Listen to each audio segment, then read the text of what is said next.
নমস্কার, সবাই কেমন আছো? আজকে আমি কাতলা কালিয়া বানাতে চলেছি। তোমরা কিন্তু আমার চ্যানেলটিকে সাবস্ক্রাইব করতে ভুলো না, আর তোমাদের কীরকম লাগছে সেটা আমাকে একবার জানিও।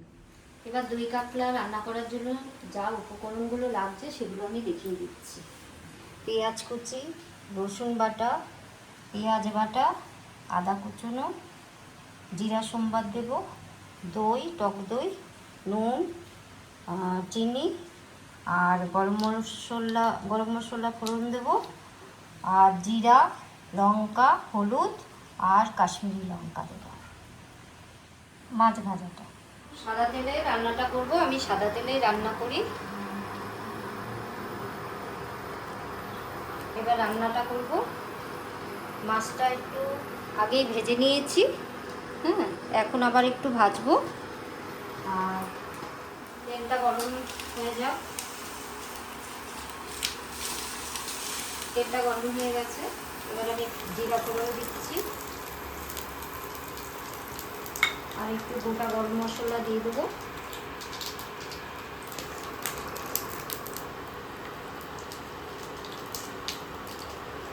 দারচিনি, এলাচ দিয়ে দিলাম, কিছু দিয়ে দেবো, রসুন বাটা দিয়ে দিলাম,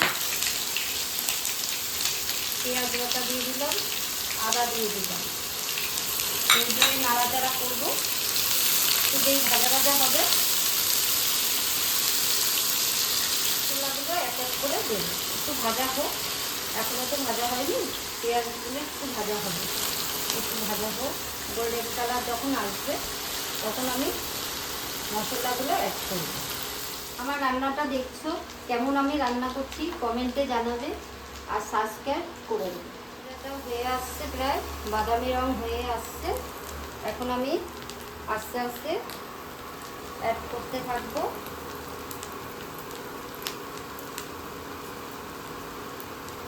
এটা লাল লঙ্কার গুঁড়ো অল্প করে দিলাম, এটা জিরা বাটা দিলাম, জিরার গুঁড়ো দিলাম, এটা একটু হলুদের গুঁড়ো দিয়ে দিলাম, আবার একটু নেড়ে নিই।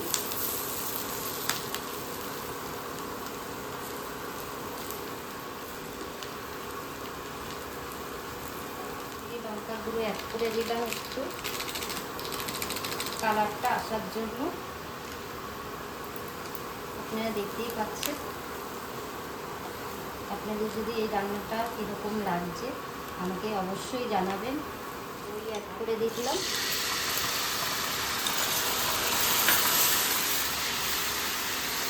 দই অ্যাড করে দিয়ে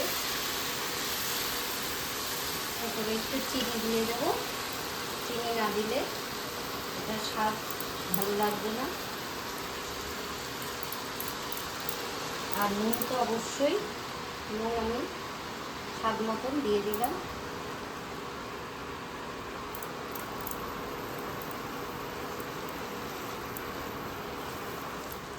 এবার দেখো কীরকম তেলটা ছেড়ে আসছে, কালারটা কীরকম হয়েছে জানাবে অবশ্য, তোমাদের কীরকম লাগছে। জল দিয়ে দেব সামান্য।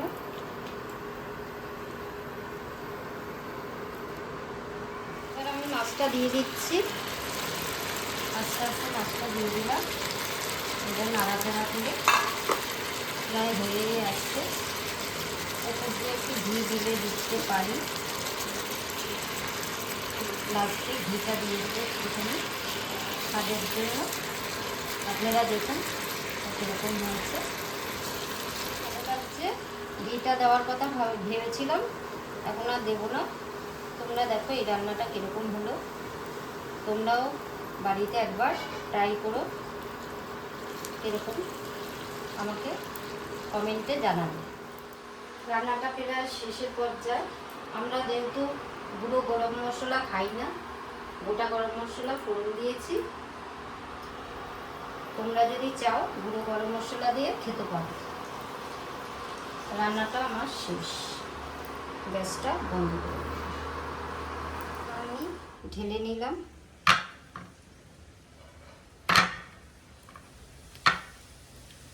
পুরোটা ঢেলে নিলাম। এই দেখো দই কাতলা তোমাদের জন্য রেডি করলাম। কিরকম লাগলো তোমরা জানাবে। এবার আমি আসছি, টাটা।